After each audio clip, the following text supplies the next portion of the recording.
नमस्कार दोस्तों, GPS online में आपका स्वागत है। मैं सियाराम शर्मा। दोस्तों, पिछले वीडियो में हम प्राकृतिक कायिक जन्म के बारे में अध्ययन कर रहे थे। प्राकृतिक कायिक जन्म क्या होता है, पहले हम बात करते हैं कायिक जन्म। कायिक जन्म क्या होता है कि जब पौधे का कोई भी कायिक भाग जैसे जड़, तना, पत्ती यदि जनन में भाग लेते हैं और नया पौधा उत्पन्न करते हैं तो इस प्रक्रिया को प्राकृतिक कायिक जनन कहा जाता है। क्या कहा जाता है? प्राकृतिक कायिक जनन। प्राकृतिक कायिक जनन एक नेचुरल घटने वाली घटना है, प्राकृतिक घटना है। इसमें यदि पौधे का कोई भाग जैसे जड़, तना और पत्ती यदि अनुकूल परिस्थिति में भूमि में गिर जाती है अर्थात मिट्टी में दब जाती है तो उस समय उस भाग से नया पौधा विकसित हो जाता है। तो ये कहलाता है प्राकृतिक कायिक जनन। प्राकृतिक कायिक जनन जड़, तना तथा पत्ती द्वारा संपन्न होने वाली घटना है। तने द्वारा कायिक जनन को हम पिछले वीडियो में पढ़ रहे थे। तने में जो कायिक जनन होता है उसमें कंद, प्रकंद, सलकंद, घनकंद, भूविस्तारी, उपरी भूविस्तारी आदि भाग लेते हैं। कंद के बारे में हमने पढ़ा था। कंद क्या होता है कि इसमें जो भूमिगत तना होता है वो भोजन संग्रह करके फूलकर मोटा हो जाता है। कैसे हो जाता है? मोटा हो जाता है। मोटा होने के बाद जब यदि वो अनुकूल स्थिति में आता है, अनुकूल परिस्थिति में आता है तो एक नया पादप विकसित कर देता है। जैसे हम आलू का उदाहरण पढ़ रहे थे। आलू में क्या होता है? आंखें होती हैं और वो आंखें क्या करती हैं? नए पौधे का निर्माण कर देती है। उसके बाद हमने पढ़ा था प्रकंद। आलू में तो क्या होता है? तना फूलकर गोल हो जाता है, मोटा हो जाता है, जबकि प्रकंद में तना क्षैतिज रूप में वृद्धि करता है। क्षैतिज यानी पृथ्वी के समांतर वृद्धि करता है और वृद्धि करने के बाद वो नए पौधे का निर्माण कर देता है। प्रकंद में जैसे हल्दी है, अरबी है, अदरक है। इसके बाद अगले अन्य उदाहरण आते हैं। जैसे तीसरा आता है सल्ककंद। सल्ककंद को बल्ब भी कहा जाता है। क्या कहा जाता है? बल्ब। बल्ब यानी गोल, लट्टू का जैसा। तो सल्ककंद में क्या होता है?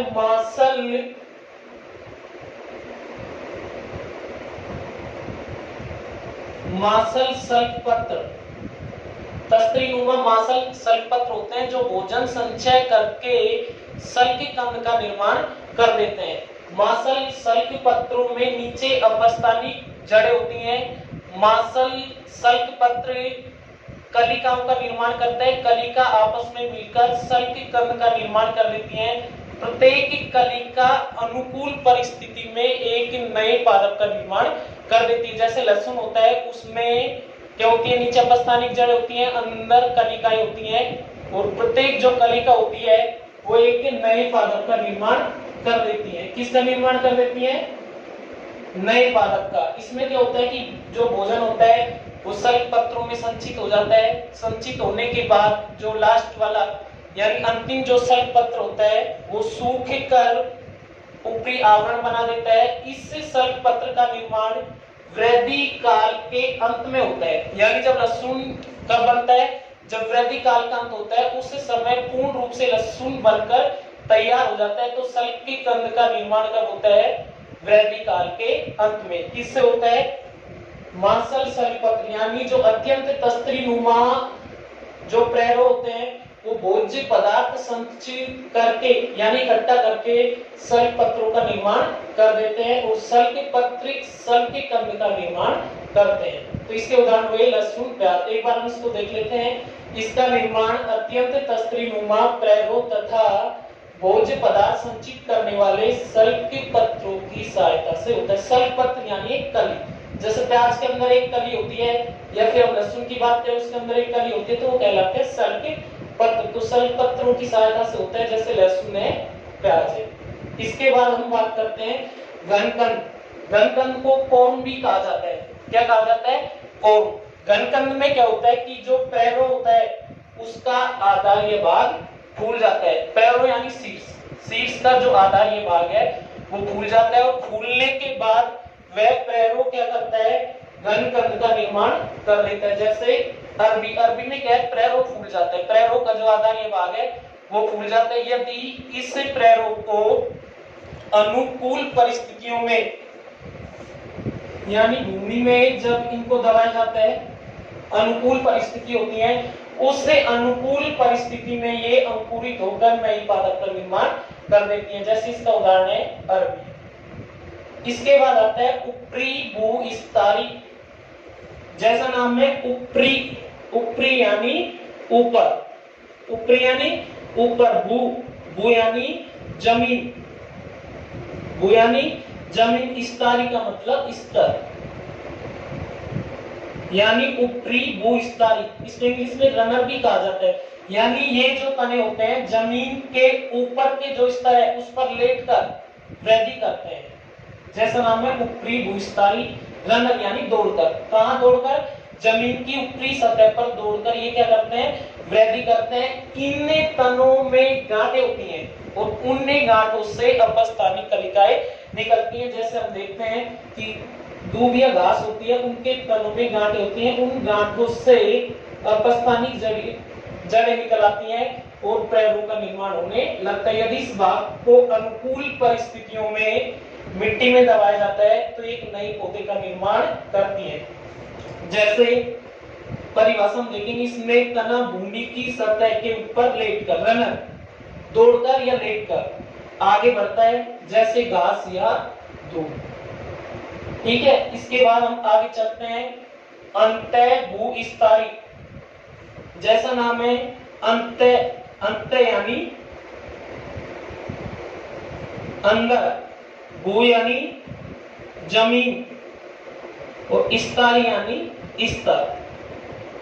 इसको इंग्लिश में सूकर भी कहा जाता है। क्या कहा जाता है, सूकर। तो अंतः भूस्तरीय में क्या होता है कि जो तना होता है वो तना भूमि के अंदर तिरछे रूप में वृद्धि करता है, यानी जब मिट्टी में वो दबा होता है तो दबने के बाद तिरछे रूप में वृद्धि करता है और तिरछे रूप में वृद्धि करने के बाद प्रैरो है वो जमीन से बाहर आ जाता है, प्रैरो यानी शीर्ष भाग, और जमीन से जब बाहर आ जाता है तो वो एक नए पौधे का निर्माण कर देता है। जहां से ये तिरछे रूप में वृद्धि करता है वहां पर अपस्थानिक जड़ें निकल आती है। क्या निकल आती है, अपस्थानिक जड़ें, और उन जड़ों से प्रैरो निकलने के बाद एक नए पौधे का निर्माण हो जाता है। जैसे इसमें लिखा है, इसमें तने का या तना का प्रैरो जो होता है भूमि के अंदर तिरछे रूप में वृद्धि करता है। भूमि में कैसे करता है, तिरछे रूप में वृद्धि करके बाहर निकलता है और निकलने के बाद नए पौधे का निर्माण हो जाता है। ठीक है, इसको ऊपरी भूस्तरीय में ऊपर, अंतः भूस्तरीय में जमीन के अंदर वृद्धि करता है, तिरछे रूप में करता है, जबकि ऊपरी भूस्तरीय में जमीन के ऊपर लेटकर यानी जमीन की सतह पर क्षैतिज रूप में वृद्धि करता है। तो दोनों में ये अंतर हुआ, ऊपरी में ऊपर और अंतः भूस्तरीय में जमीन के अंदर से वृद्धि करता है। इसके बाद अगला आता है जड़ों द्वारा कायिक प्रवर्धन। ये तो अभी जो पढ़े थे वो तो थे तने के रूपांतरण यानी तने द्वारा कायिक प्रवर्धन।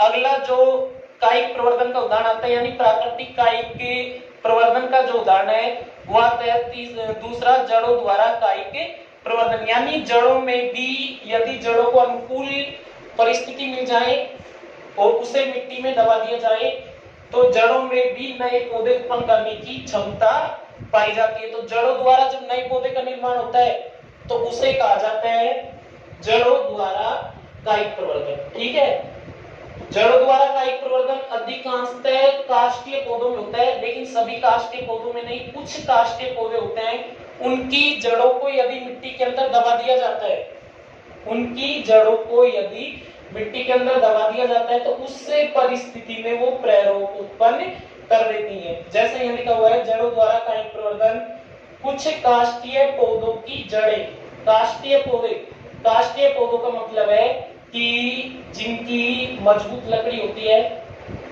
काष्ठीय पौधे होते हैं, टिकाऊ लकड़ी होती है, या जिन लकड़ियों को उपयोग फर्नीचर के लिए, यानी विकसित पादप, पूर्ण रूप से विकसित पादप काष्ठीय पौधों के अंदर आते हैं। तो कुछ काष्ठीय पौधों की जड़ें अनुकूल परिस्थितियों में, अनुकूल परिस्थितियों का मतलब है नमी की उपस्थिति हो, मृदा में दबी हुई हो, टेम्परेचर अच्छा हो, तो अनुकूल परिस्थितियों में प्रैरोप उत्पन्न कर देती है। इसको उत्पन्न कर देती है प्रैरोप। प्रैरोप क्या होता है, प्रैरो होता है शीर्ष भाग। प्रैरो क्या होता है, शीर्ष भाग, शीर्ष को उत्पन्न करती हैं जो नए पादप बनाने में सहायक होते हैं। यदि इस भाग को मिट्टी में दबा दिया जाए तो यह भाग एक नए पौधे का निर्माण कर देता है। तो इसमें लिखा हुआ है कि अनुकूल परिस्थितियों में प्रेरक उत्पन्न करती है जो नए पादप बनाने में सहायक होते हैं। जो नया पादप होता है वो मातृ पादप के समान होता है। मातृ पादप यानी जनक पादप के समान, ठीक है। जैसे उदाहरण इसमें है चमेली, शीशम आदि। यानी शीशम की जो जड़ें होती हैं उन जड़ों से अनुकूल परिस्थितियों में, शीशम की जो जड़ होती है उन जड़ों से अनुकूल परिस्थितियों में अपस्थानिक जड़ें निकल आती हैं और उस भाग को यदि काटकर किसी दूसरे स्थान पर लगाया जाए तो नए पौधे का निर्माण हो जाता है। यानी इस विधि में बीज की आवश्यकता नहीं होगी नया पौधा उत्पन्न करने के लिए, क्योंकि जो जड़ें हैं वही नया पौधा उत्पन्न करने में सक्षम होती है, ठीक है। तो जब जड़ें नया पौधा उत्पन्न करने में सक्षम होगी तो उस परिस्थिति में वो जनन है वो कहलाएगा जड़ों द्वारा कायिक जनन या प्रवर्धन, ठीक है। आगे हम देखते हैं कुछ पौधों में कंदीय मूल होती हैं, ठीक है। कंदीय मूल मांसल होती है, मोटी होती है और उससे कंदीय मूल में भी अनुकूल जब परिस्थिति आती है, अनुकूल वातावरण जब उसको मिलता है तो उस समय उस कंदीय मूल से अपस्थानिक जड़ें निकल आती हैं। और जब कंदीय मूल से अपस्थानिक जड़ें निकल आएंगी और उन अपस्थानिक जड़ों युक्त कंदीय मूल को यदि हम मिट्टी के अंदर दबा देते हैं तो दबाने के बाद उसका जैसा ही एक नया पौधा यानी मात्र पौधे के समान एक नया पौधा उत्पन्न हो जाता है, ठीक है। इसके उदाहरण जैसे शकरकंद, यानी जो शकरकंदी बोलते हम सामान्य भाषा में खाने के काम में लेते हैं, मीठा आलू भी कह दिया जाता है कई बार उसको, तो शकरकंद और डायरिया, ठीक है। क्या कहा जाएगा? शकरकंद और डायरिया इसके उदाहरण है। इसके बाद हम आगे चलते हैं पत्तियों द्वारा, जो तीसरा जनन है पत्तियों द्वारा कायिक जनन।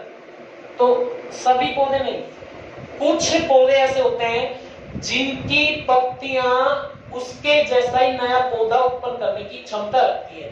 यानी उन पत्तियों को यदि मिट्टी में दबा दिया जाए या अनुकूल परिस्थितियों में रख दिया जाए तो उस परिस्थिति में वो जो पत्तियां होती हैं वो क्या कर देती हैं, नए पौधे का यानी अपना जो मात्र पौधा था, जनक पौधा था, उसके समान नए पौधे का निर्माण कर देती है। कैसे करती हैं पत्तियां? ये जो पत्तियां होती हैं इन पत्तियों के किनारों पर, ये जो पत्ती है, ठीक है, इन पत्तियों के किनारों पर, इन पर किनारों पर क्या पाई जाती है? कायिक कोशिका। क्या पाई जाती है? कायिक कोशिका। और वो कायिक कोशिका क्या करती है? जनन में भाग लेती है। किसमें भाग लेती है? जनन में भाग, क्योंकि उन्हीं कायिक कोशिकाओं वाले स्थान से प्रेरों का निर्माण हो जाता है और किसका निर्माण हो जाता है? जड़ों का निर्माण।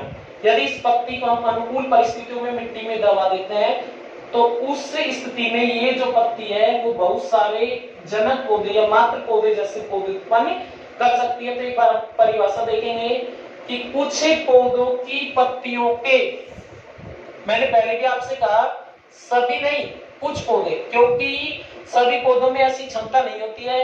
ये सभी पौधों की पत्तियों में कायिक कोशिकाएं नहीं होती है, जिसके कारण क्या होता है कि ये नए पौधे उत्पन्न कर सके। तो कुछ पौधों की पत्तियों के किनारों पर, किस पर? किनारों पर। ये जो किनारे हैं इन किनारों पर अपस्थानिक कलिका क्या पाई जाती है? अपस्थानिक कलिका पाई जाती है और उन अपस्थानिक कलिका वाले स्थान से जड़ें निकल आती हैं। क्या निकल आती हैं? जड़ें, ठीक है। और ऊपरी जो भाग है यहाँ से प्रेरो निकल आता है यानी शीर्ष निकल आता है और जड़ें जब निकलती हैं तो जड़ें निकलने के बाद एक नए पौधे का निर्माण हो जाता है। किसका निर्माण हो जाता है? नए पौधे का। उदाहरण क्या क्या है? जैसे बिगोनिया, और दूसरा इसका उदाहरण है ब्रायोफिल्म। ब्रायोफिल्म को पत्थर चट्टा भी कहा जाता है। क्या कहा जाता है? पत्थर चट्टा, ठीक है। कई बार कुछ लोग इस पत्थर चट्टे का उपयोग पथरी के निदान में भी करते हैं। यानी इससे जो पत्थर चट्टा है इसकी पत्तियों को चबाने से पथरी से राहत मिलती है। कई बार पथरी बिल्कुल समाप्त हो जाती है तो कौन सा पौधा होता है? ऐसा पौधा कौन सा होता है? ब्रायोफिल्म। कौन सा?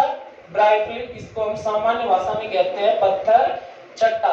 तो पत्थर चट्टे की पत्तियों में नया पौधा उत्पन्न करने की क्षमता होती है। क्या होती है? नया पौधा उत्पन्न करने की क्षमता होती है, क्योंकि इस पत्ती के किनारों पर क्या पाई जाती है? कायिक कोशिका। क्या पाई जाती है? कायिक कोशिका। और कायिक कोशिकाएं क्या करती हैं? वृद्धि करती हैं, यानी जनन में भाग लेती हैं। और जनन में भाग लेने के बाद यहाँ से क्या निकल आता है? प्रेरो और अपस्थानिक जड़ें। ये क्या है? अपस्थानिक जड़ें। ठीक है। यदि इस पत्ती को कई बार जब क्या होता है, पौधे से टूटकर ये नीचे गिर जाती है, गिरने के बाद जैसे ही मिट्टी में दब जाती है, दबने के बाद ये क्या करती है? नए पौधे का निर्माण कर देती है, क्योंकि किनारों पर कायिक कोशिकाएं पाई जाती हैं। और कायिक कोशिका क्या करती हैं? जनन की प्रक्रिया को आगे बढ़ा देती है। चित्र के नीचे हम नाम लिख देंगे। ब्रायोफिल्म की पत्ती में क्या पाई? जनन। ठीक है, ब्रायोफिल्म। इसको हम सामान्य भाषा में क्या कहते हैं? पत्थर चट्टा।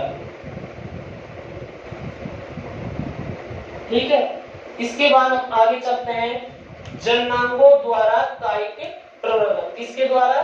जननांगों। ये कायिक प्रवर्धन की चौथी विधि है। ठीक है। प्राकृतिक कायिक प्रवर्धन या प्राकृतिक कायिक पढ़ रहे हैं। जननांगों द्वारा कायिक प्रवर्धन, यानी कुछ पौधे ऐसे भी होते हैं जिनमें जननांग है वो विकसित नहीं होते हैं, और जननांग विकसित न होकर कुछ अन्य संरचनाएं जैसे पत्र प्रकलिका का निर्माण करते हैं। और ये पत्र प्रकलिका क्या है? आगे चलकर अनुकूल परिस्थितियों में नए पौधे का निर्माण कर देती है। तो एक बार इसको देखिए। जननांगों द्वारा कायिक प्रवर्धन। कुछ पादपों में पुष्प कलिकाओं के स्थान पर पत्र प्रकलिका निकल आती है। यहाँ पर पुष्प प्रकलिका बननी चाहिए थी, जो पुष्प कलिका न बनकर, यानी पुष्प का निर्माण न होकर पत्र प्रकलिका का निर्माण हो गया। यहाँ क्या बन गया? ये क्या है? ये जो संरचना है ये है पत्र प्रकलिका। क्या है? पत्र प्रकलिका निकल आती है। और ये पत्र प्रकलिका क्या है?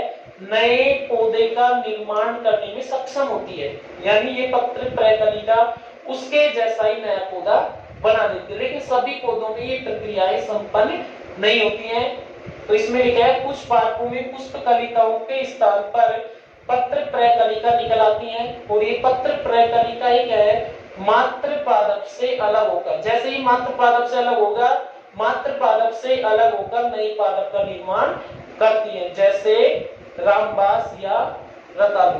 तो यहाँ तक जो हम पढ़ रहे थे वो था प्राकृतिक कायिक जनन। अब कायिक जनन के दो भाग होते हैं।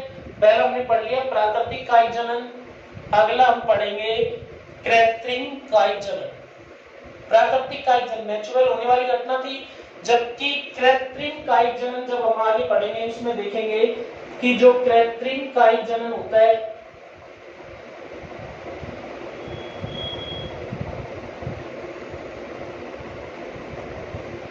ये मानव द्वारा निर्मित विधि है, ये मानव द्वारा उपयोग में ली जाने वाली विधि है।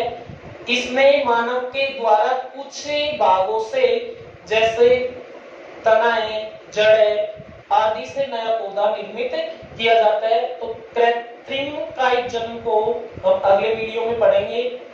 ये हम जो पढ़ रहे थे वो था प्राकृतिक कायिक जनन। यदि दोस्तों हमारा ये वीडियो पसंद आया तो हमारे YouTube चैनल को सब्सक्राइब करना ना भूलें। धन्यवाद।